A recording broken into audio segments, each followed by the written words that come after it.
Tribes பார்வையாளர்களுக்கு வணக்கம்.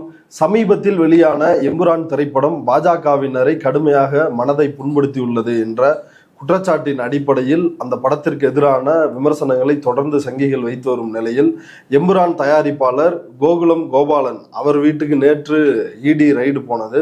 இன்றைக்கு இந்த படத்தினுடைய இயக்குனரும் படத்தில் மோகன்லாலோடு இணைந்து நடித்தவருமான நடிகர் பிருத்திவிராஜ் அவருக்கு வருமான வரித்துறை சம்மன் அனுப்பியுள்ளது. இது தொடர்பாகத்தான் நம்ம இந்த வீடியோவில் பேச இருக்கிறோம். இது குறித்து நம்மிடையே விவாதிப்பதற்காக தோழர் மருதையன் இணைந்துள்ளார். வாருங்கள், அவரோடு பேசலாம். தோழர் வணக்கம். வணக்கம். தோழர், எம்புரான் திரைப்படம் வெளியாகுது. ஃபர்ஸ்ட் அமைதியா இருக்கிறாங்க, அதுக்கு பிறகு பிரச்சனைக்குள்ளாகுது. அதை தொடர்ந்து இந்த கோகுலம் கோபாலன் 3 ப்ரொடியூசர் படத்துக்கு, அதுல ஒருத்தர் கோகுலம் கோபாலன் அவர் சார்ந்த சிட்பண்ட்ஸ் நிறுவனத்துக்கு ரைடு போறாங்க இடி. இன்னொரு புறம் இன்னைக்கு வருமான வரித்துறை பிருத்திவிராஜுக்கு சம்மன் பண்ணியிருக்கிறாங்க. அந்த படத்துலயும் இந்த மாதிரி ஏஜென்சிகள் மிரட்டுகின்ற காட்சிகள்லாம் இடம்பெற்றிருக்கும். படத்துலையும் இதுலேயும் ரெண்டும் ஒரே மாதிரி இருக்க. படத்தில் காட்டி எங்களை அவமதிச்சிட்டீங்க அப்படின்னு சொல்லிட்டு எது உண்மைக்கு மாறானது, ஏதோ நம்ம நியாயமானவங்க நாங்கள் இப்படி பண்ணிட்டீங்களேன்றது அதே காரியத்தை இதெல்லாம் ஒரு நகைச்சுவையாக இருக்குது, குரூர நகைச்சுவை அப்படின்னு சொல்லலாம். இப்போது நீங்கள் ஒரு விஷயம் யோசிச்சு பாருங்களேன், இந்த படத்துக்கு சென்சார் போர்டில் எப்படியும் சங்கிகளுடைய ஆட்கள் இருப்பாங்களா இல்லையா? இங்க கௌதமி திருக்குறள், அம்பேத்கர் இப்படிலாம் சொல்லக்கூடாதுன்னு பிரச்சனை பண்ணாங்களே. ஆமா, எப்படி இந்த படத்தை விட்டாங்க அப்படின்றது ஒரு $1 மில்லியன் கொஸ்டின் சொன்னாங்க. அதுல நன்றி வேற சுரேஷ் கோபின்னு போட்டிருந்தாங்களா ஆரம்பத்துல. ஆமா, போட்டு எடுத்து அவர் பதறிட்டாரு, இப்போ எடுக்க சொல்லிட்டாரு. நான் அதெல்லாம் எனக்கும் அதுக்கு சம்மந்தமே கிடையாது, நீங்கள் விசாரிச்சு எங்கே போங்க அப்படி புலம்ப ஆரம்பிச்சுதான் நமக்கு எதிராக வந்துருமோன்னு ஒரு பயம். அது இருக்கட்டும். இப்போது நானே யோசித்து பார்த்தேன், இது தெளிவாக தெரியுது. படத்தில் முதல்ல ஒரு 17 நிமிஷம் ஃப்ளாஷ்பேக் காட்சியான். நான் இன்னும் படம் பார்க்கல, படித்தது தான். அதில் அந்த குஜராத் படுகொலை காட்சிகள் இருக்கு இல்லையா, கோத்ரா ரயில் எரிப்பு கிளிப்பிங், நியூஸ் கிளிப்பிங் மாதிரி அதை போடுறாங்க. இந்தியா 2002 அப்படின்னு போட்டு இந்த காட்சிகள் வருது. இந்த காட்சிகளில் முஸ்லீம்களுக்கு எதிராக தொடுக்கப்படுற தாக்குதல், அந்த தாக்குதலில் ஒரு பிருத்திவிராஜ் கேரக்டர், அவருடைய குடும்பமே கொலை செய்யப்படுவது, அந்த குடும்பத்தை காப்பாற்றுவதற்கு முயன்ற ஒரு இந்து பெண் அவங்களும் பாபு பஜ்ரங்கியால் சுட்டு கொல்லப்படுவது, இந்த காட்சியெல்லாம் கிராஃபிக்காக, கர்ப்பிணி பெண்கள் வல்லுறவுக்கு ஆளாகிறது, இதெல்லாம் கிராஃபிக்காக சித்தரிச்சிருக்கிறாங்க அப்படின்னு சொன்னாங்க. அப்புறம் நீங்கள் சொன்னது போல் இப்போ இடி ரைடு, விலைக்கு வாங்கிறது எல்லாம் இருக்குது. இத்தனையும் பார்த்துட்டு ஒரு சென்சாரில் கொடுத்துருக்குறாங்கன்னா நீங்கள் இவங்களுக்கு ரைடு விடுறதெல்லாம் இருக்கட்டும், நியாயமாக விட்டாக்கா சென்சார் ஆஃபீஸருக்கு தான் ரைடு விடணும். ஓகே, எப்படி அதை அனுமதிச்சாங்க அப்படின்னா நான் என்ன கருதுகிறேன் அப்படின்னாக்கா, இதெல்லாம் செஞ்சோம், ஆமாம் இப்போ என்ன அப்படின்ற மாதிரி செஞ்சவன் பூரா எல்லாம் வெளியே இருக்கிறான், எல்லாம் அக்கிட்டல் ஆகிடுச்சு. இப்போது நீங்கள் சமீப காலமாக அந்த மோடி ஆட்சிக்கு வந்த பிறகு, செகண்ட் டேர்ம் குறிப்பாக வந்த பிறகு, முஸ்லீம்களை அடிக்கிறது, அதை வீடியோ எடுத்து போடுறது, என்ன வீட்டை இடிக்கிறது, புல்டோசர் வச்சு இடிக்கிறது, மசூதியை தார்பாய் போட்டு மூடுன்றது, போலீஸ்காரங்களே முஸ்லீம் இளைஞர்களை ரோட்டில் அடித்து எடுத்துகிட்டு போய் அதை வீடியோ எடுத்து வெளியே போடுறது. இந்த வீடியோ எடுத்து போடுறதுக்கெல்லாம் என்னன்னு சொல்கிறீங்க? ஆமாம், இப்போ செய்கிறேன், என்ன பண்ணுவீங்க அப்படின்றது தானே. அதுதான் சென்சார் அதிகாரிகளுடைய மனநிலை. தெரிஞ்சது தானே நம்ம பண்ணோம், அது இப்போ போட்டிருக்கிறாங்க. அமித்ஷாவே பொது மேடைகள்ல, தேர்தல் மேடையில அவர் பேசினது தானே, 2002 நம்ம அவங்களுக்கு டீச் பண்ணோம், ஆமா, ஒரு பாடத்தை கற்றுக் கொடுத்தோம், அவர்கள் அதுக்கு பிறகு எதை செய்வதற்கும் அவங்க இன்னும் துணியலை அப்படின்னு வெளிப்படையாவே பேசணும். அதான் பண்ணியாச்சு, பண்ணதுக்கு ஒன்றும் கிடையாது. கோர்ட்டு ஏதாவது கேஸ் போட்டாக்கா அதெல்லாம் தூக்கிடுவோம், ஜட்ஜு அதை மீறி பண்ணாக்கா அது வேற, அது தனியாது. அப்படி இருக்கும்போது காட்டினா காட்டிட்டு போட்டோம், இப்போ என்ன இது தானே, தெரிஞ்ச விஷயம் தானே அப்படின்ற மாதிரி நினச்சி சென்சார் சர்டிஃபிகேட் கொடுத்துருப்பாங்கன்னு நினைக்கிறேன். இவங்களும் கேரளா சங்கிகள் இருக்காங்க இல்லையா, அவங்களும் முதல்ல ஒன்றும் அலட்டிக்கல. 2 காரணம். ஒன்று இந்த மனநிலை, இன்னொன்று கேரளாவில் குறிப்பாக மலையாள படங்கள் இருக்கு இல்லையா, அதில் ஒன்று சொல்கிறாங்க, மலையாள திரைப்படம் இந்த மாதிரி சென்சார்ஷிப்புக்கு வெளியிட்ட பிறகு இப்படி ஒரு இதுக்கு உள்ளாவது இதான் முதல் முறைன்றாங்க மலையாள திரையுலக வரலாற்றில். மலையாள படங்களில் இது மாதிரி அரசியல் ரீதியான விமர்சன படங்கள், குறிப்பான தலைவர்களை டார்கெட் பண்ணி அவங்க மாதிரியே காட்டுற மாதிரியான விமர்சனம் இதெல்லாம் நிறையா வந்திருக்குது. இப்போ நீங்கள் இன்னும் பினராயி விஜயன், அச்சுதானந்தன் இவங்களை அட்டாக் பண்ணி அந்த வந்திருக்குது. இன்னைக்கு ரொம்ப தூரம் போவேனா, இந்த படத்தோட கதை திரைக்கதை யார் தெரியுமா? முரளி கோபி. அவர் தான் லெஃப்ட் ரைட் லெஃப்ட்டுக்கும் திரைக்கதை. ஆமாம், சரியா? அதனால் இவரை நீங்கள் அந்த கேட்டகரியிலையும் சொல்ல முடியாது. அதனால் அந்த படம்லாம் எதிர்ப்பு தெரிவிச்சிருக்கலாம், மற்றபடி படம் ஓடி இருக்குது. அதனால் இந்த மாதிரி ஒரு சூழலில் நம்ம படத்தை எடு அப்படின்னு யூபி மாதிரி நம்ம எதனா பண்ணோம்னாக்கா இங்கே ஜெயிக்கவே முடியாமல் போயிடும். பொதுமக்கள் கருத்துலேயே அது இதாகிடுன்றதுனால முதல்ல ராஜீவ் சந்திரசேகர் அவர் தான் பிஜேபி தலைவர். அவர் நான் படத்தை வாழ்த்துக்கிறேன், வரவேற்கிறேன் அப்படின்ட்டார். வேறு சில தலைவர்களை கேட்டபோது பாருங்கள், சினிமாவை பார்க்கணும் அப்படின்னு சொல்லிட்டாங்க. முதல்ல ரொம்ப ஜனநாயகவாதிகளாக இதான் நடந்துக்கிட்டாங்க. ஆனால் படம் ஓட ஆரம்பித்து பிக்கப் ஆகி மக்கள் இதுதான் அப்படின்னு இவங்களை அடையாளப்படுத்தி நாடு பூரா இந்த செய்தி பரவ ஆரம்பித்த உடனே வடக்கேருந்து ப்ரெஷர் வந்துருக்கு போல இருக்கு. மேலேருந்து என்னடா இது மாதிரி போட்டு நம்மளை அசிங்கப்படுத்திட்டு இருக்கிறான்னு பார்த்துட்ருக்குறீங்க. என்ன இருந்தாலும் யூபியில் இது அனுமதிக்க மாட்டாங்க, இது நடக்குமா இது? அதனால் அப்படி கேட்டிருப்பாங்க போல இருக்குது. அதுக்கப்புறம் தான் பொங்கி எழுந்து முதல்ல என்ன பிரச்சனைன்னு கேளுங்க. படம் போட்டாச்சு. கோர்ட்டுக்கு ஒரு பிஜேபிக்காரர் விஜேஷா ஏதோ பேர், அவர் விஜேஷ் ஆமாம், திருச்சூரில் முன்ன மாவட்ட கமிட்டி உறுப்பினராக இருந்தாராம் பிஜேபியில். அவர் ஒரு பிஏஎல் போட்டு இந்த மாதிரி இந்த படம் வெளியே வந்தாக்க நாட்டில் வன்முறை தலைவிரித்தாடும் பயங்கரமாக ஆகிடும். அவர் ஜட்ஜு சரி படம் 5-6 நாள் ஆச்சு, எங்கேயாவது வன்முறை இருந்தால் சொல்லுன்னு இருக்காரு. ஒன்றும் இல்லை. அப்போ இதெல்லாம் பப்ளிக் இன்ட்ரெஸ்ட் லிட்டிகேஷனாக, இது பப்ளிசிட்டி இன்ட்ரெஸ்ட் லிட்டிகேஷன் தூக்கி வெளியே போட்டு துரத்தி விட்டார். இது பேப்பரெல்லாம் அசிங்கமான உடனே சங்கிகளுக்கே பொறுக்காமல் இவனை கட்சியை விட்டு சஸ்பெண்ட் பண்ணிட்டாங்க உறுப்பினர்லேருந்து. அந்த லெவலுக்கு அது இருந்திருக்குது. இதுதான் ஆரம்பத்தில் உள்ள நிலைமை. அதுக்கப்புறம் தான் இது இப்படி மாறி இருக்கு. ஈவன் மோகன்லாலுடைய ரசிகர் சங்கம் அவங்க 31ஆம் தேதி லாலேட்டன் இதுக்கெல்லாம் மன்னிப்பெல்லாம் கேட்க மாட்டார், வருத்தம்லாம் தெரிவிக்க மாட்டார். எதுக்கு தெரிவிக்கணும்? இது படைப்பு சுதந்திரம் அப்படின்னு அவங்க அறிக்கை விட்டுருக்குறாங்க. லாலேட்டன் அதுக்கப்புறம் பல்ட்டி அடிச்சிட்டாருன்னு சரண்டரு.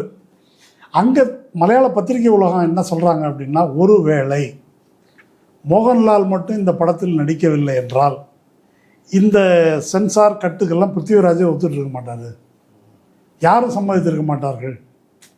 இது மோகன்லாலுடைய ப்ரெஷர் இருக்கு இல்லையா? அதன் காரணமாக தான் இது. அவர் தானே வருத்தம் தெரிவிச்சிருக்காரு. ஆமாம், அவரே ஒரு சங்கி ஆதரவாளர் தானே. அவருக்கு எந்த சித்தாந்தத்தையும் மதத்தையும் புண்படுத்துவது என் நோக்கம் அல்ல. இந்த இந்துத்துவ சித்தாந்தத்தை புண்படுத்தாமல் படம் எடுத்தால் உருப்பிடுமா? அது நோக்கம் அல்ல. மதத்தை யார் புண்படுத்தியிருக்கிறாங்க? யாரும் புண்படுத்தலை. அதனால் இந்த அடிப்படையில் தான் முதல்ல படம் வெளிவந்திருக்குது. வெளிவந்த பிறகு வந்த எதிர்ப்புன்றது இந்த அடிப்படையில் தான் வந்திருக்குது. இதில் என்ன பிரச்சனை அப்படின்னு சொன்னால், இதெல்லாம் பொய், இதெல்லாம் எடுக்கணும் அப்படின்னு யாராவது சொல்லியிருக்காங்களா? சொல்லலை. பொய்ன்னு சொன்னால் உண்மைன்றதுக்கு ஆதாரம் இன்னமும் இருக்குது. ஆதாரங்கள் பொய்ன்னு சொல்ல முடியாது. ஆனாலுமே ஒரு 27 காட்சிகளை கட் பண்ணியிருக்கிறாங்க. செல்ஃப் சென்சார்ஷிப் என்னென்ன கட் பண்ணியிருக்காங்க? முதல்ல இந்தியா 2002ன்னு வருதான். குஜராத்துன்னு சொல்லலை, 2002னாலே என்னன்னு தெரியும். அதை எடுத்துட்டாங்க. வன்முறை காட்சிகள் எடுத்துருக்காங்க. வன்முறை கும்பல் ஒரு கோயில் பக்கமாக வர மாதிரி இருக்குதான், அதை எடுத்துட்டாங்க. ரேப் மாதிரி கொடூரமான காட்சிகள் அதை நீக்கியிருக்கிறாங்க. அப்புறம் ஒரு ஜீப்புலேயே கார்லேயே என்ஐஏன்னு போட்டிருக்குதான், அந்த என்ஐஏ எடுத்துட்டாங்க. அப்புறம் அவர் நம்ம சுரேஷ் கோபிக்கு நன்றி அந்த பேரை தூக்கிட்டாங்க. இந்த மாதிரி ஐட்டங்களை எடுத்துருக்குறாங்க. இதை நான் கேள்விப்பட்ட வரைக்கும் இந்த படத்தினுடைய கதைக்கு இந்த காட்சிகள்லாம் வைக்கணுன்ற கட்டாயம் இல்லை, அப்படி தான் சொல்கிறாங்க. அதை பிருத்திவிராஜ் ஒரு கணக்காக தான் வச்சுருக்காரு. இது இருக்கட்டும், அது அதாவது அதை ஒட்டியும் இந்த கதை வரல. இந்த கதையில் பிருத்திவிராஜோட கேரக்டர் இருக்கு இல்லையா, அவர் பேர் சையத் மசூத். அந்த கேரக்டர் அவர் குடும்பத்துக்கு எதிராக நிகழ்த்தப்படுற வன்முறை, அப்புறம் அந்த அரசியல்வாதி இந்து மதவெறியர்களோடு சேர்ந்து கொண்டு இந்த மாதிரி இதெல்லாம் நடத்தி அதிகாரத்தில் இருக்கிறது. மோகன்லால் கேரக்டர் ஸ்டீஃபன் நெடும்பள்ளி, அவரும் இவருமா சேர்ந்து இதுக்கு வந்து நீதியை நிலைநாட்டுவது என்ன வழிமுறையில், எக்ஸ்ட்ரா கான்ஸ்டியூஷனல் மெத்தடில் நிலைநாட்டுவது. இப்போ அந்த பாபு பஜ்ரங்கி இதெல்லாம் அந்த நரோதா பாட்டியால் வந்து ரேப் பண்ணவர், படுகொலை செய்தவர், அவரை பற்றி சொல்லுங்களேன். ஆமாம், அந்த நரோடா பாட்டியா இந்த படத்துல ஒரு 17 நிமிஷம் வருதுன்னு சொல்றீங்களா? ஆமாம். அந்த காட்சிக்கு அடித்தளமான அந்த உண்மை சம்பவம். நரோதா பாத்தியான்றது ஒரு முஸ்லீம் குடியிருப்பு. அந்த முஸ்லீம் குடியிருப்பில் இந்த கோத்ரா சம்பவம் நடைபெற்றதை தொடர்ந்து அடுத்த 2-3 நாட்களுக்கு பிப்ரவரி 27, 28, மார்ச் 1 இந்த 3 நாளில் நடைபெற்ற இந்த வன்முறைகளில் அந்த குடியிருப்பில் 97 முஸ்லீம்கள் வந்து கொல்லப்படுறாங்க. அதில் வந்து கௌசர் பானு அப்படின்ற ஒரு பெண்ணு 9 மாத கர்ப்பிணி, அந்த பெண் வந்து ரேப் பண்ணி கொலை செய்யப்படுறாங்க. அது மட்டும் இல்லை, 20 நாளே ஆன குழந்தை வந்து கொலை செய்யப்படுது. அதெல்லாம் ரொம்ப கொடூரமான முறையில் செய்கிறாங்க. குழந்தையை தூக்கி போட்டு வாழை இப்படி நீட்டுறது, இப்படியெல்லாம் வந்து அந்த கொலை நடைபெறுது. இதெல்லாம் பற்றி இந்த கேஸை விசாரித்த ஒரு நீதிபதி, செஷன்ஸ் நீதிபதி ஜோத்ஸ்னா யாக்னிக் அப்படின்னு அவங்க பேர், அவங்க இதெல்லாம் விவரிச்சிருக்கிறாங்க. ப்ரூட்டல்னு சொல்லி அந்த கொலையில் மிக முக்கியமாக இருந்தது 2 பேர். ஒன்று பாபு பஜ்ரங்கி, இன்னொன்று மாயா கோத்னானி. மாயா கோத்னானி வந்து ஒரு டாக்டர். பின்னால் வந்து இந்த கேஸெல்லாம் இருக்கும்போதே அவங்கள மந்திரி ஆக்குறாங்க அந்த அம்மா. அவங்கள வந்து 28 ஆண்டுகள் அவங்களுக்கு தண்டனை, இரட்டை ஆயுள் தண்டனை. பாபு பஜ்ரங்கிக்கும் தண்டனை. 2 பேரும் வெளியே இருக்கிறாங்க, மெடிக்கல் கிரவுண்ட்ஸில் இப்போது வெளியே இருக்கிறாங்க. இதெல்லாம் விவரித்து அந்த நீதிபதி வந்து தீர்ப்பு எழுதுகிறாங்க. இதற்கு முன்னால் இந்த சம்பவம் நடைபெற்ற 2002க்கு பிறகு 2007 தெஹல்கா பத்திரிகையினுடைய பத்திரிகையாளர் ஆஷிஷ் கேத்தான் அவர் ஒரு ஸ்டிங் ஆப்ரேஷன் நடத்துகிறாரு. அந்த ஸ்டிங் ஆப்ரேஷன் வந்து ஃபுல்லாக வீடியோ பதிவு செய்யப்பட்ட ஆப்ரேஷன். அதில் இந்த வன்முறையில் ஈடுபட்ட சங்கிகள் இவங்களெல்லாம் நேராக வந்து தானும் ஒரு சங்கி போல் பேசி அவங்க வந்து இதாக விளக்குறாங்க. இந்த பாபு பஜ்ரங்கி தான் செய்த கொலை, ரேப்பு இதெல்லாம் பற்றி வீர தீர பிரதாபமாக விளக்குறாரு. அதில் ரொம்ப கொடூரமானது என்னன்னு கேட்டால், அவங்கள வந்து எல்லாரையும் கொளுத்தி விட்டான். ஏன்னா அவனுக்கு செத்தாக கூட வந்து புதைப்பானுங்க, கொளுத்த மாட்டானுங்க, அதனால தான் வேணுன்னே கொளுத்தி விட்டான். இதெல்லாம் செஞ்சுட்டு நான் வந்து மகாராணா பிரதாப் மாதிரி உணர்ந்தேன் அப்படின்லாம் அந்த பேட்டியில் வந்து சொல்கிறது பதிவாகிருக்குது. பேட்டியில் என்னெல்லாம் செய்ததாக சொல்கிறாங்களோ, அந்த பேட்டியில் சொல்லியிருக்காங்களோ, கிட்டத்தட்ட அது விட்னஸ் அக்கௌண்ட்டில் வந்து கொராபரேட் ஆகிருக்குது. அப்படி தான் வந்து இந்த தண்டனை வந்து வழங்கப்பட்டிருக்குது. இதில் என்ன ரொம்ப முக்கியமானது அப்படின்னு சொன்னால், இந்த தண்டனையை எப்படியோ தண்டிக்கப்பட்டாங்கல்ல அப்படின்னு சொல்ல முடியாது. இதில் ஒரு 2012 வந்து கன்விக்ஷன், 2019 பாபு பஜ்ரங்கிக்கு பெயில், மாயா கோத்ரானிக்கு அதுக்கு முன்னாலேயே பெயில் வந்துடுது. இதுதான் நரோதா பாத்தியா சம்பவம். ஒரு 3 இன்சிடென்ட்ஸ் வந்து இதே மாதிரி பிரபலமானது ரொம்ப. இந்த நரோதா பாத்தியா வழக்கில் தீர்ப்பு கொடுத்தாங்க இல்லையா, நான் சொன்ன அந்த ஜோத்ஸ்னா யாக்னிக் என்ற நீதிபதி, அவங்களுடைய பேட்டி வந்துருக்குது. அவங்க வந்து நான் உயிரை பணயம் வச்சு தான் இதை தீர்ப்பு கொடுத்தேன். இந்த வழக்கு நடக்கும்போது உன் பிள்ளைய, ஒரே பையன் அந்த அவங்கள நம்மாவுக்கு, உன் பிள்ளைய உயிரோடு கொளுத்திடுவோம், அல்லது பெண்ணை அவங்கள பற்றி ரொம்ப கேவலமாக பேசி கொலை மிரட்டல் இதெல்லாம் வந்துருக்குது. செக்யூரிட்டி ஐபியில் வந்து இவங்க கம்ப்ளைண்ட் பண்ணியிருக்கிறாங்க, ஐபியில் விசாரிச்சுட்டு போயிருக்கிறாங்க, எந்த நடவடிக்கையும் இல்லை. இவங்களுக்கு செக்யூரிட்டி கொடுத்து செக்யூரிட்டியை விட்ரா பண்ணிட்டாங்க. இத்தனையும் தாண்டி அந்த அம்மையார் வந்து மன உறுதியோடு இருந்து அந்த தீர்ப்பு சொல்லியிருக்காங்க. ஏன்னா அவங்க நல்லா ஒன்று சொல்லியிருக்கிறாங்க, நீதிபதியை பொறுத்தவரை நீதி தான் நீதிபதியின் மதம், அதை தாண்டி வந்து ஒன்றும் கிடையாது. அவங்க அதுக்கு முன்னால் பொடா நீதிமன்றத்தில் நீதிபதியாக இருந்து முஸ்லீம் தீவிரவாதிகளுக்கு தண்டனை கொடுத்துருக்காங்க. அவங்க சொன்னது ரொம்ப முக்கியமானது. அது அவர்களுக்கு நான் இதே மாதிரி கடுமையான தண்டனை கொடுத்துருக்குறேன், அப்போ யாரும் என்னை கூப்பிட்டு மிரட்டியதில்லை.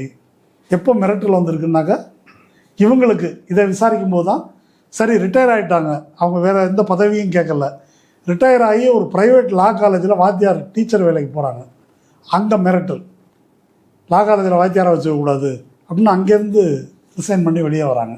இது வந்து நரோதா பாத்தியா கேஸ். இன்னொன்று மிக முக்கியமான case Gulbarg society case. Gulbarg society அப்படின்றது ஒரு இது குடியிருப்பு, முஸ்லீம் குடியிருப்பு. அங்கேருந்து மிக முக்கியமான ஒரு பிரமுகர் வந்து இஷான் ஜாஃப்ரி என்ற காங்கிரஸ் எம்பி. அந்த குல்பர்க் சொசைட்டியில் 69 பேர் கொலை செய்யப்படுறாங்க இஷான் ஜாஃப்ரி உள்பட கொடூரமான முறையில் கொலை செய்யப்படுறாங்க. அந்த கேஸ் நடந்து ஜூன் 2016 அதில் கன்விக்ஷன் வருது. 11 பேருக்கு ஆயுள் தண்டனை. ஜூன் 2016. அக்டோபர் 2016 அத்தனை பேருக்கும் ஹைகோர்ட்டு பெயில் கொடுக்குது. ஜூன் 2016 தண்டனை, அக்டோபரில் பெயில். இது வந்து குல்பர்க் சொசைட்டி. அடுத்து பெஸ்ட் பேக்கரின்னு ஒரு கேஸு, அதில் ஒரு 3 இந்துக்கள் உட்பட எல்லாரும் வந்து உள்ள கொல்லப்படுறாங்க. இப்படி வந்து குஜராத் பூரா நடைபெற்றது. இந்த கொலைகளை பற்றி சொல்லணும் அப்படின்னு சொன்னாக்கா நிறைய வன்முறைகள் நடந்திருக்கு இந்தியாவில். இது ஒன்றும் புதுசு இல்லை. பார்ட்டிஷன், இந்தியா பாகிஸ்தான் பிரிவினையின் போது லட்சக்கணக்கான பேர் 2 தரப்புலையும் கொலை செய்யப்பட்டிருக்கிறாங்க. இந்திரா காந்தி கொல்லப்பட்ட போது ஆன்டி சிக் ரயட் நடந்தது. சீக்கியர்களுக்கு எதிராக ஆயிரக்கணக்கான சீக்கியர்கள் கொலை செய்யப்பட்டாங்க டெல்லியில். அதெல்லாம் வந்து ஒரு தன்னெழுச்சியாக நடந்த வன்முறை. இந்த குஜராத் வன்முறையோட இது என்னன்னு கேட்டால், இது ஒரு ப்ரோக்ராம், திட்டமிட்டு நடத்தப்பட்ட கொலை. கோத்ராவில் அது நடக்குது. அது எப்படி நடக்குதுன்றதே தனியாக ஒரு கேள்வி.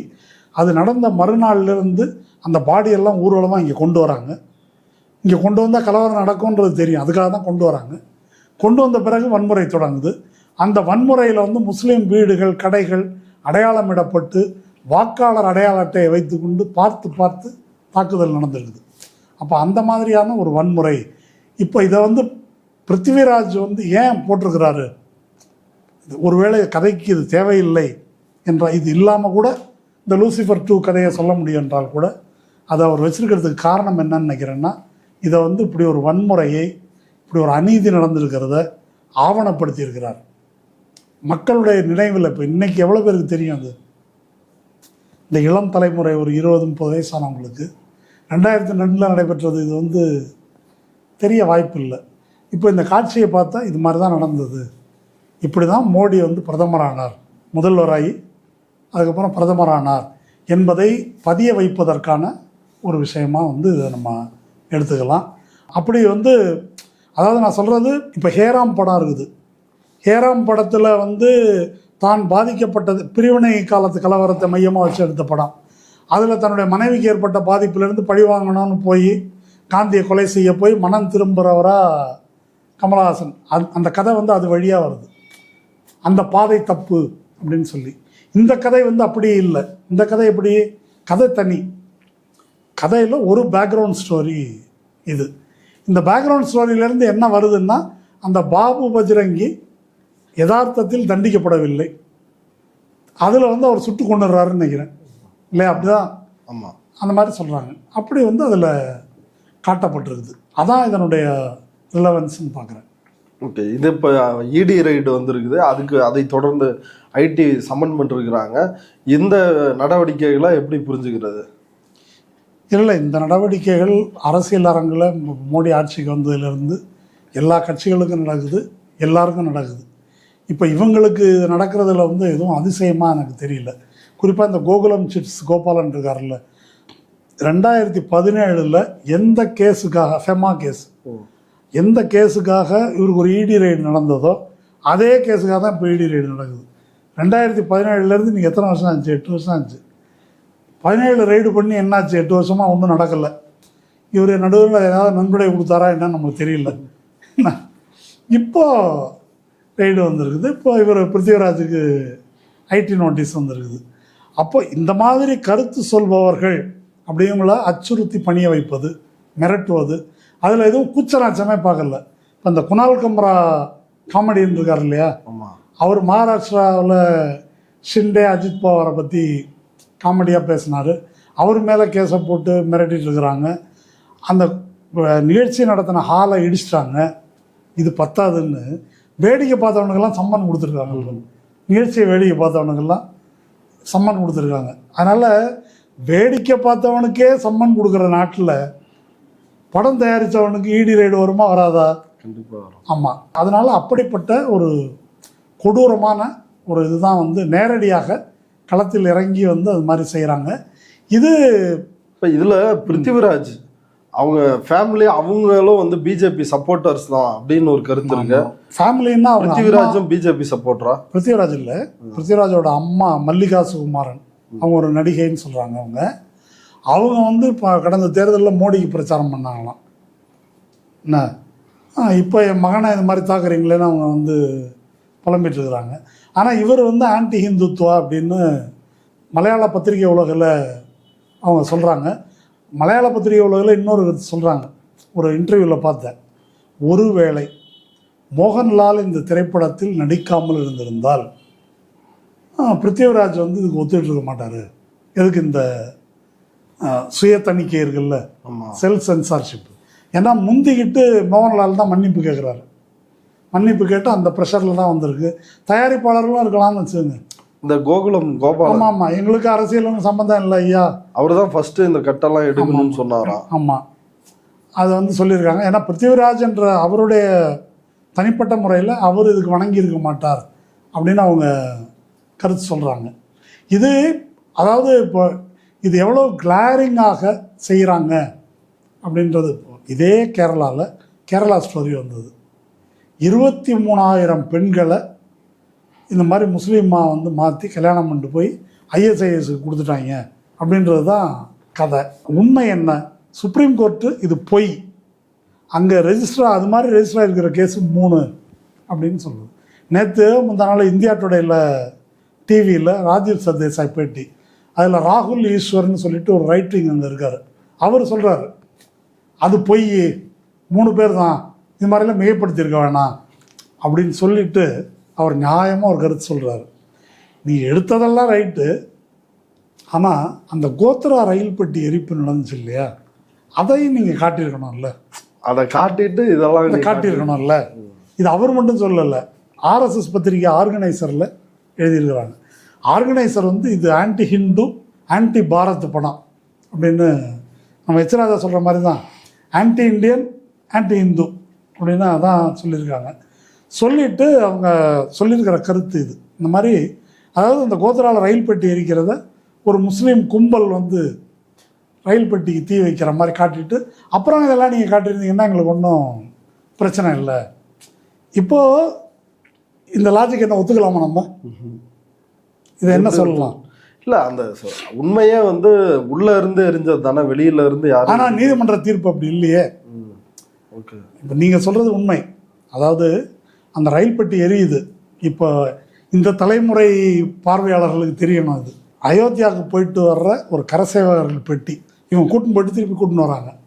அந்த பெட்டி கோத்ரா ரயில்வே ஸ்டேஷனில் வந்து நிற்கிது. அப்போ வந்து திடீர்னு தீப்பிடிச்சு எரியுது. அந்த பெட்டி தீப்பிடிச்சு எரிஞ்ச உடனே அடுத்த சில மணி நேரங்களில் அன்று வாஜ்பாய் அமைச்சரவையில் உள்துறை அமைச்சராக இருந்த அத்வானி இது ஐஎஸ்ஐ சதின்னு அறிக்கை விடுறாரு. இது பொட்டி எரிஞ்ச சில மணி நேரங்களில் அதுக்கு என்ன ஆதாரம் ஒன்றும் இல்லை.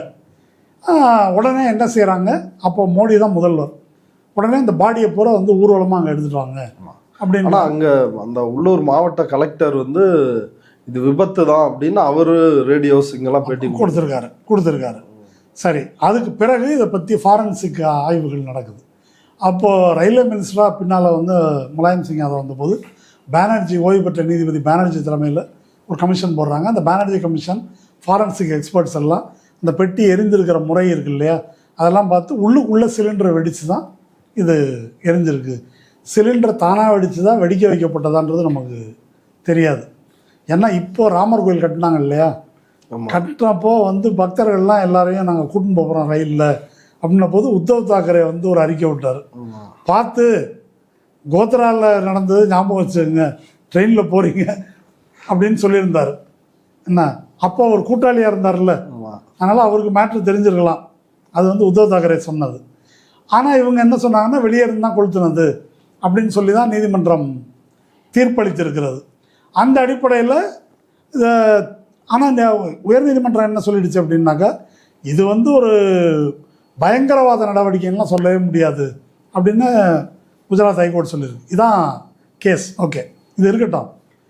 இப்போ ராகுல் ஈஸ்வரோ ஆர்எஸ்எஸ்காரங்களோ ஆர்கனைசரோ கேட்குறது என்னன்னா, ஒரு முஸ்லீம் கும்பல் வந்து ரயில் பெட்டியை கொளுத்துனாங்க, அதுக்கப்புறம் இதெல்லாம் நடந்துச்சுன்னு காட்டினா எங்களுக்கு ஒன்றும் பிரச்சனை இல்லை அப்படின்றது. இப்போது அவங்க சொல்வது போல் அல்லது அந்த தீர்ப்பு சொல்வது போல் முஸ்லீம்கள் தான் இந்த வன்முறையில் ஈடுபட்டார்கள் அப்படின்னாக்கா அதுக்கு நிவாரணம் என்ன? நீதிமன்றத்துக்கு போயிட்டு கோர்ட்டு கேஸ் கன்விக்ஷன். அப்போ நீங்கள் இதை கொளுத்துனாக்க நாங்கள் வந்து 2000 பேரை எப்படி கொள்ளுவோம் என்பது அதுக்கு வழிமுறையா என்பதான கேள்வி. இப்போ அவங்க வந்து அதை காட்டுங்க, இந்த ரிட்டாலியேட்டரி வயலன்ஸ் இருக்கு இல்லையா, இதை நியாயப்படுத்தும் கருத்தை இதை சொல்லி அப்படி உருவாக்கணும் அப்படின்றது தான். இல்லைன்னா இந்துக்களை கேவலப்படுத்துறது, அது ஒன்றும் இந்துக்களை கேவலப்படுத்தலை. அதில் வந்து ஒரு இந்து பெண் காப்பாற்றுற, முஸ்லீம் குடும்பத்தை காப்பாற்ற முயற்சி பண்ணுறதும் அவங்களே அவங்க வந்து கொண்டுறதும் காட்டியிருக்காங்க. உண்மையிலே அப்படி சம்பவங்கள்லாம் குஜராத்தில் நடந்திருக்குது.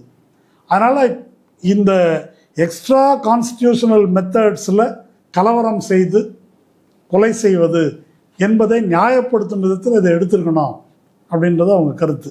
இந்த பார்ட்டில் அதே ஆர்கனைசர் பத்திரிக்கை பிருத்திவிராஜை பற்றி சொல்லுது, இந்த ஆளுக்கு இதே வேலையாக போச்சு, அவருக்கு ஜனநாயகத்தில் நம்பிக்கை கிடையாதுங்க. இந்த மாதிரி எக்ஸ்ட்ரா கான்ஸ்டியூஷனல் மெத்தட் இருக்கு இல்லையா, அரசு சட்டத்துக்கு புறம்பான சட்டத்தை கையில் எடுத்துக்கொள்ளும் வழி, அதில் வந்து வன்முறை மூலமாக தீர்வு காண்றது தான். அது பாருங்கள், அந்த படத்திலே பாருங்கள் என்ன பண்ணியிருக்காருன்னு, அப்படி தான் பண்ணியிருக்காரு, அதான் வந்து அவருடைய பார்வை அப்படின்னு. இவர் பாபு பஜரங்கி சுட்டு கொண்டுட்டார் இல்லையா, அதை பற்றி விமர்சனம், அப்படி பண்ணியிருக்க கூடாது.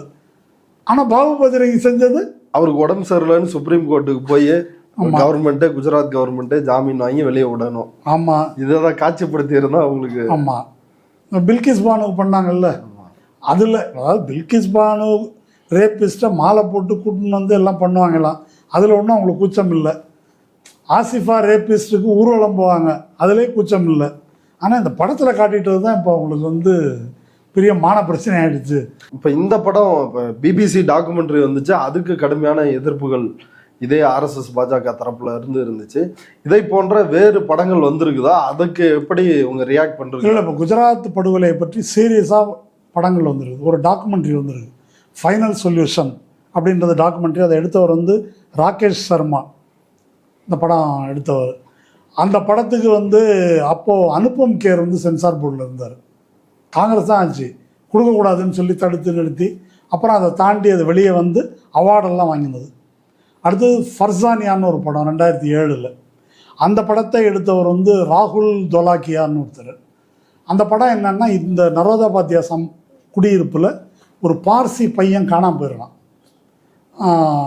அதை மையமாக வைத்து அந்த ஸ்டோரியை சொல்கிற படம். அது படம்லாம் சென்சார்ஷிப்பில் வந்துருச்சு. ஆனால் குஜராத்தில் பிஜேபி இருக்கிற இடங்களில் எங்கேயும் திரையிட விடலை அந்த படத்தை. அதுக்கப்புறம் நந்திதா தாஸ் ஒரு படம் எடுத்தாங்க, அந்த படம் பேர் ஃபிராக் 2009.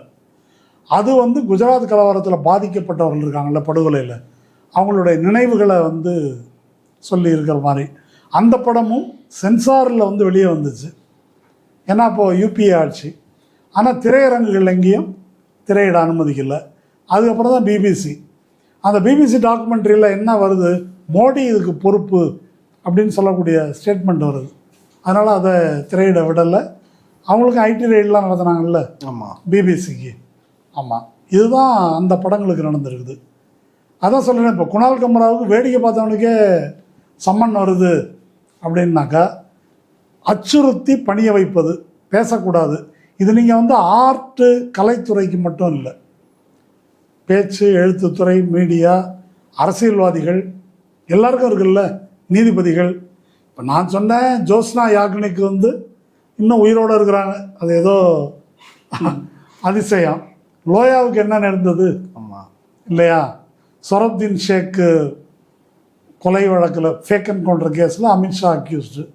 அமித்ஷாவை கோர்ட்டுக்கு வாங்க, அதெல்லாம் வாய்தா தர முடியாது அப்படின்னு சொன்னது தான் லோயா செய்த குற்றம்.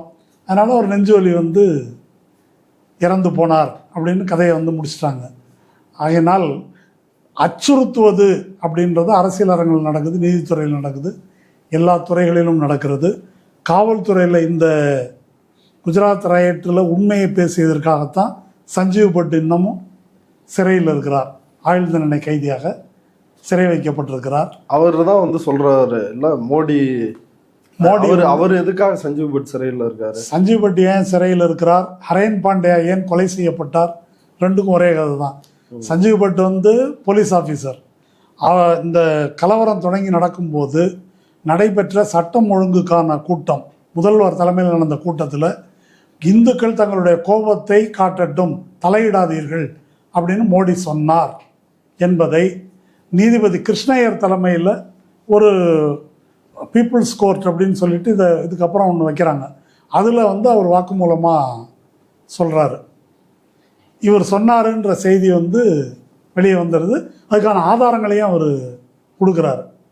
இன்னொரு பக்கம் ஹரேன் பாண்டியான்றவர் பிஜேபிக்காரர், பிஜேபி எம்எல்ஏ. அவர் ஏற்கனவே அமைச்சராகலாம் இருந்தவர். அவர் அவருக்கும் மோடிக்கும் ஒத்து வராது. மோடிக்கும் ஏன் ஒத்து வராதுன்னாக்கா, அவர் தொகுதியில் செல்வாக்கு மிக்கவர். அந்த தொகுதியை எனக்கு கொடுத்துரு, நான் இன்னும் ஜெயிச்சுக்கிறேன்னு கேட்டிருக்காரு. இல்லை, முடியாதுன்னு அவர் சொல்லியிருக்காரு. இதுதான் பிரச்சனை. முடிச்சிட்டாங்களா? ஆமாம். அதுக்கு பிறகு அவர் இந்த கிருஷ்ணகிரி இதில் வாக்குமூலம் கொடுத்துருக்காரு. அந்த செய்தி வெளியே வந்துடுது. ஹரேன் பாண்டியா மர்மமான முறையில் கொலை செய்யப்பட்டார். அந்த கொலை குற்றச்சாட்டுக்கு ஆளானது சோரப்தீன் ஷேக் என்ற ஒரு ரவுடி. அந்த சோரப்தீன் ஷேக் யார் அப்படின்னாக்கா, அமித்ஷா அங்கே உள்துறை இணை அமைச்சர், எங்கள் மோடி அமைச்சரவையில். அவர் உள்துறை அமைச்சரவைக்கு கீழே சோரப்தீன் ஷேக்கை கையாள வச்சுருந்தார். சோரப்தீன் ஷேக்குக்கு என்ன வேலைன்னாக்கா, மிரட்டி பணம் பறிப்பது. அந்த மாதிரி ராஜஸ்தானில் டைல்ஸ் மேனுஃபேக்சரர் அவங்கள மிரட்டி பணம் பறித்து அமித்ஷாவுக்கு 50 லட்சமோ 60 லட்சமோ கொடுத்தாரு அப்படின்னு சொல்லி ஒரு சிபிஐ அதிகாரி அமித்ஷா மேலே கேஸ் போட்டு அஃபிடவிட்டே கோர்ட்டில் ஃபைல் பண்ணியிருக்காரு. சரியா? அவரை வச்சு ஹரேன் பாண்டியாவை கொண்டாங்க. ஹரேன் பாண்டியாவை கொன்ன பிறகு சோரப்தீன் ஷேக்கை போட்டாங்க. எவிடன்ஸ் வெளியே தெரியக்கூடாது இல்லையா? ஆமாம். சோரப்தீன் ஷேக்கை கொன்னுட்டு அவர் லஷ்கர்-இ-தொய்பா தீவிரவாதி அப்படின்னு சொல்லி கணக்கு எழுதிட்டாங்க. சோரப்தீன் ஷேக்கை மட்டும் கொல்லலை, அவருடைய மனைவி அந்த அம்மாவை கொண்டாங்க. மனைவியை கொண்டது மட்டும் இல்லை, சோரப்தீன் ஷேக்கு கூட்டாளி துளசி பிரஜாபதி அப்படின்னு ஒரு இந்து, அவரையும் கொண்டுட்டாங்க. யாருமே ஒருத்தர் கூட என்னன்னு வாய் திறக்க. இந்த கேஸை விசாரிக்க வந்தவர் தான் லோயா. அவர் தான் மர்மமான முறையில் மரணம் அடைந்தார். அந்த மர்மமான முறையில் மரணம் அடைந்த கேஸ் விசாரிக்கணும், அதை ஏன் எங்கள் சீனியர் ஜட்ஜஸுக்கு போடாமல் ஜூனியர் ஜட்ஜுக்கு போடுறீங்க அப்படின்னு 4 நீதிபதிகள் உட்காந்து ப்ரெஸ் மீட்டு கொடுத்தாங்க. அதை லோயா கேஸை தான் இந்த மாதிரி பண்ணுறீங்க அப்படின்னு சொன்னவர் ரஞ்சன் கோகோய் தான் ஒரு பெண் தொடர்பான பிரச்சனையில் சிக்கினார். சிக்கிட்டு அதுக்கப்புறம் ரஃபேலில் ஊழலே நடக்கலை அப்படின்னு சொன்னார். சரி, இப்போ ராஜ்யசபா எம்பி ஆயிரு அப்படின்னு சொல்லி அவர் அனுப்பிட்டாங்க. இப்படி போகுது கதை. அமித்ஷா மீதான வழக்கு அதுக்கப்புறம் அந்த நீதிபதி ஆதாரமே இல்லை அப்படின்னு தள்ளுபடி பண்ணிட்டார். லோயா மர்மமான முறையில் இறப்பதற்கு முன்னால் லோயாவினுடைய சிஸ்டர் கொடுத்த வாக்குமூலம் கேரவன் பத்திரிகையில் வந்திருக்குது. என்ன சொன்னாங்கன்னா, அன்னைக்கு குஜராத்தின் தலைமை நீதிபதியாக இருந்தவர் 100 கோடி ரூபாய் வாங்கிட்டு ஒதுங்க அப்படின்னு அவர் பேரம் பேசினார் அப்படின்னு லோயா சொன்னார், என்னுடைய பிரதர் சொன்னார் அப்படின்னு அவங்க வாக்குமூலமாக கொடுத்துருக்காங்க. அது எல்லாமே முடிந்து விட்டது. அப்போது இவர் 17 நிமிஷம் தான் காட்டியிருக்காரு. யார்? பிருத்திவிராஜ். இதை உட்காந்து சொல்லணும் அப்படின்னு சொன்னால் நாள் பூரா சொல்லலாம். அவ்வளோ சீசனாக வெப்சீரிஸ் மாதிரி பெரிய வெப்சீரிஸே போடலாம். அந்த வெப்சீரிஸ்னு ஒரு அங்கமாக இப்போ நம்ம இருக்கிறோம். அந்த வெப்சீரிஸில் அது என்ன சீசன் 1, 2, 3, 4 எனக்கு தெரியல. எத்தனாவது சீசனில் இருக்கிறோம், இன்னும் எத்தனை சீசன் இது போகுது அது தெரியல. ஆனால் இல்லை, இப்போ இதில் ஒரு அடிப்படையான கேள்வி இருக்குது. இந்த பாபு பஜ்ரங்கி திரைப்படத்தில் கொல்லப்பட்டு விட்டார். அவரை அன்கான்ஸ்டியூஷன்லாம் கொண்டுடுறாங்கன்னு வைங்களேன் அந்த முறையில். ஆனால் நிஜத்தில் பண்ணவங்க எல்லாருமே ஜாமீன்லையோ இல்லை உடல்நிலை பிரச்சனை, அதனால இவங்களுக்கு சிறப்பு சலுகை கொடுக்கணும், இவங்க பரவாயில்ல அப்படின்னு இது மாதிரி தானே வெளில தானே இருக்கிறாங்க. யாரும் தண்டிக்கப்படவே இல்லையா? அதற்கு எப்போ நீதி கிடைக்கும்? குற்றவாளிகள் தண்டிக்கப்படவில்லை என்பது ஒரு பார்ட்டு. நீதி கேட்பவர்கள் தண்டிக்கப்படுகிறார்கள். யார் நீதிக்காக போராடுறாங்களோ அது ஒரு சஞ்சீவ் பட்டை ஜெயிலில் வைக்கிறாங்க, லோயா இறந்து போகிறார், இது மாதிரி இருக்கிறவங்களுக்கு ரெய்டு வருது. இப்போ அவருக்கு ஐடி நோட்டீஸ் வந்திருக்குது.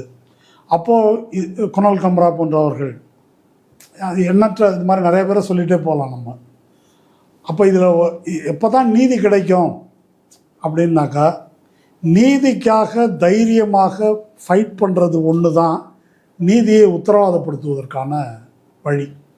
இப்போ இதை பேசுனதுக்காக யூஏபிஎல் எவ்வளோ பேர் உள்ளே இருக்கிறாங்க. அந்த வழக்குக்காகவே அவங்க மிக முக்கியமாக குல்பர்க் சொசைட்டி வழக்கு, இஷான் ஜாஃப்ரி, ஜாக்கியா ஜாஃப்ரி இறந்தே போயிட்டாங்க இல்லையா. மோடி இதற்கு பொறுப்பு அப்படின்னு வழக்கு போட்டாங்க. மோடி இதற்கு பொறுப்பா இல்லையா அப்படின்னு விசாரிக்கிறதுக்கு ஓய்வு பெற்ற சிபிஐ டைரக்டர் ராகவன் தலைமையில் ஒரு ஸ்பெஷல் இன்வெஸ்டிகேஷன் டீம் போட்டாங்க. ராகவன் குருமூர்த்திக்கு ஃப்ரெண்டு, அவருக்கு சம்மந்தமே இல்லை, அவருக்கு சம்மந்தம் இருக்குன்னு நிரூபிக்கிறதுக்கு ஒன்றும் ஆதாரம் இல்லை.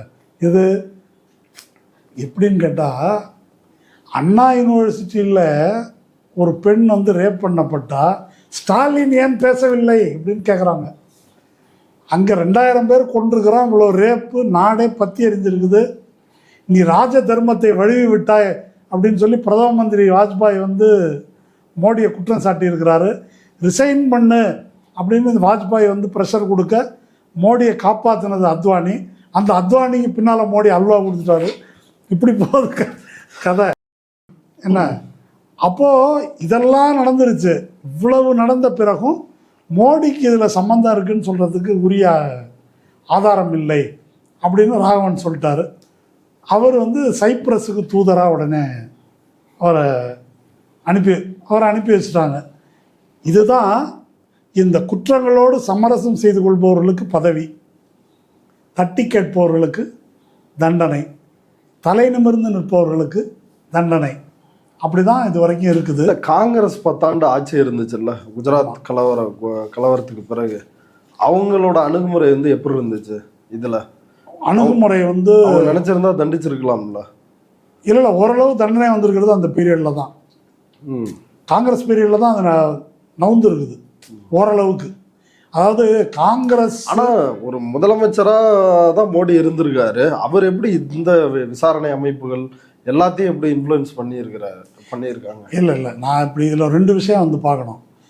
குஜராத்தில் நடைபெற்ற முஸ்லீம் எதிர்ப்பு இன அழிப்பு இருக்கு இல்லையா, அது நடைபெற்ற முதல் கலவரம் அல்ல. ஒரு சீரீஸ் ஆஃப் ரயட்ஸ் நிறையா இருக்குது. முக்கியமாக ரத யாத்திரை தொடங்கின பிறகு ஏகப்பட்டது நடந்திருக்குது. இந்த கலவரங்கள் எதிலுமே குற்றவாளிகள் தண்டிக்கப்பட்டதில்லை, அல்லது பேருக்கு தண்டிக்கப்பட்டிருக்கிறாங்க ஒரு சிலர், அவ்வளோதான். இது எல்லாத்துலேயுமே காங்கிரஸோட அணுகுமுறை என்னவாக இருந்திருக்குது அப்படின்னு சொன்னாக்கா, இவங்களை தண்டிச்சா இந்து ஓட்டு நமக்கு போயிடும் அப்படின்ற ஒரு அச்சத்தோடு அணுகுவதும் சமரசம் செய்து கொள்வதும். இன்றைக்கி பிஜேபியில் இருக்கிற பாதி பேர் நேற்று காங்கிரஸில் இருந்தவங்க தானே, அங்கேருந்து தானே இங்கே தாவி இருக்கிறாங்க. அந்த மாதிரி ஆட்கள் தான் நிரம்பி இருந்தாங்க. இப்போ காங்கிரஸ் வேற ஒரு டோனில் பேசுகிறது இருக்கு இல்லையா, அது ராகுல் காந்தி கிட்ட பார்க்குறோம். சோனியா காந்தி அப்போ பேசுனாங்க 2007 மவுத் கா சவுதாகர் அப்படின்னு, மரண வியாபாரின்னு சொன்னாங்க. ஏன்னா அப்படி சொல்லிட்டாங்க, குஜராத்துக்கு கௌரவமே போச்சு, மானமே போச்சு அப்படின்னு சொல்லி இன்னும் கூடுதல் சீட்டில் ஜெயிச்சார். இதை பார்த்த உடனே காங்கிரஸ்காரங்களுக்கு ஓஹோ, அப்போ ஒன்றே பேசக்கூடாது போல இருக்குது, இதை எதிர்த்து பேசினாக்க ஓட்டு போயிடும் என்று சரணடைவு என்பது முக்கியமான ட்ரெண்டாக இருந்தது. அதை தாண்டி சிலர் தண்டிக்கப்பட்டாங்க. இப்போ அமெரிக்கா போன்ற நாடுகள், ஐரோப்பிய நாடுகள், பெல்ஜியம் போன்ற நாடுகள் மோடி வரக்கூடாது, வந்தால் கைது பண்ணணும்லாம் இருந்துச்சு. ஆனால் என்ன நடந்தது, முடிவு என்ன? அந்த தடையை அது பிரதமர் ஆகிட்டார், ஆட்டோமேட்டிக்காக எல்லா குற்றங்களும் பாவங்களும் மன்னிக்கப்பட்டு விட்டது. இப்போ தான் காங்கிரஸ் அதை எதிர்த்து பேசுவது அரசியல் ரீதியாகவே, முக்கியமாக ராகுல் காந்தி வந்த பிறகு தான் அதை தீர்க்கமாக பேசுகிறாங்க. இத்தனை காலம் அவர்கள் சமரசம் செய்து கொண்டார்கள் என்பது தான் கசப்பான உண்மை. அதாவது இந்த மாதிரி ஒரு கொடூரமான அடக்குமுறைகள் வருகின்ற காலத்தில் அதை எதிர்த்து நிற்பதற்கு இல்லையா, எதிர்த்து நிற்கிறவங்க கொஞ்சம் கொஞ்சமாக அருகி கொண்டே வருகிறார்கள். இப்போ இன்றைக்கி பிருத்திவிராஜ் இது வரைக்கும் அவர் போல்டாக இருக்கிறார். அவர் ஒன்றும் மன்னிப்பு கேட்கல இல்லையா, அவர் இது வரைக்கும் வருத்தம் தெரிவிக்கலை. இந்த இஷ்யூவை பற்றி ஒரு நல்ல ஃப்ரண்ட்லைனில் ஒருத்தர் வெங்கடேஸ்வரன் ஒரு கட்டுரை எழுதியிருக்கார். அந்த கட்டுரையை அவர் அழகாக முடிக்கிறார். பெட்ரோல் பிரெக்ட் என்று ஒரு கம்யூனிஸ்ட் ஜெர்மனியில் நாடக ஆசிரியர், அவர் ஹிட்லர் பீரியடில் இருந்தவர். அவர் கலீலியோ அப்படின்னு சொல்லி ஒரு நாடகம் எழுதியிருக்கார். கலீலியோ பூமி தான் சூரியனை சுற்றுகிறது அப்படின்னு சொன்னதுக்காக சர்ச் அவரை வந்து தண்டிக்குது. வயதான ஒரு முதியவர், அவர் வந்து கிடையாது, சூரியன் தான் பூமியை சுற்றுதுன்னு ஒத்துக்க அப்படின்னு அவரை ப்ரெஷர் பண்ணுறாங்க. அவர் கடைசியில் சரண்டர் ஆகிறார். யார்? கலீலியோ. அவர் வந்து குற்றவாளி கூண்டில் வந்து ஒத்துக்கிட்டு அப்படியே குற்றவாளி கூண்டில் சரிந்து, ஆனாலும் பூமி தான் சூரியனை சுற்றுகிறதுன்னு முணுமுணுக்கிற மாதிரி அந்த நாடகம் முடியும். அந்த நாடகத்தில் ஆண்ட்ரியான்னு ஒரு கேரக்டர், அந்த கேரக்டர் வந்து கலீலியோவுடைய அனுதாபி அல்லது ரசிகர் மாதிரி. அந்த ஆண்ட்ரியா என்ன சொல்லுவாங்க அப்படின்னா, oh to the land that has no heroes. நாயகர்களே இல்லாத இந்த நிலம். கலீலியோ வந்து அதுக்கு பதில் சொல்கிற மாதிரி, no, oh to the land that needs heroes. நாயகர்கள் தேவைப்படும் நிலம் இது அப்படின்னு சொல்லிட்டு கலீலியோ சரிவதாக அந்த நாடகம் முடியும். அந்த வரியை வந்து சொல்லி, நாயகர்கள் தேவைப்படுகிறார்கள், எதிர்த்து நிற்பவர்கள் தேவைப்படுகிறார்கள் அப்படின்றதோடு அந்த கட்டுரையை முடிச்சிருப்பார். அதை நாம் சொல்லலாம். அதை எதிர்த்து நிற்கக்கூடியவர்கள் பிருத்திவிராஜை போன்றவர்கள், குணால் கம்ராயை போன்றவர்கள், பிரகாஷ்ராஜை போன்றவர்கள், அல்லது நம்ம தன்னுடைய உயிரை கொடுப்பதற்கே தயாராக இருந்த கௌரி லங்கேஷ் போன்றவர்கள், கல்புர்கி போன்றவர்கள், அப்படி ஒரு பட்டியல் இருக்குது. அந்த பட்டியலிலான வீரர்கள் நமக்கு தேவை. அது ஒன்று தான் நீங்கள் கேட்டது போல் இந்த குற்றவாளிகளை கண்டிப்பதற்கும், இந்த சீசன் 1, சீசன் 2, சீசன் 3 இருக்கு இல்லையா, இந்த சீசனை முடிவுக்கு கொண்டு வருவதற்கும் அது ஒன்று தான் வழி. ஓகே தோழர், இவ்வளவு நேரம் நம்முடைய பார்வையாளர்களுக்காக நேரத்தை ஒதுக்கி பல்வேறு கருத்துக்களை பகிர்ந்துட்டதுக்கு மிக்க நன்றி தோழர். நன்றி.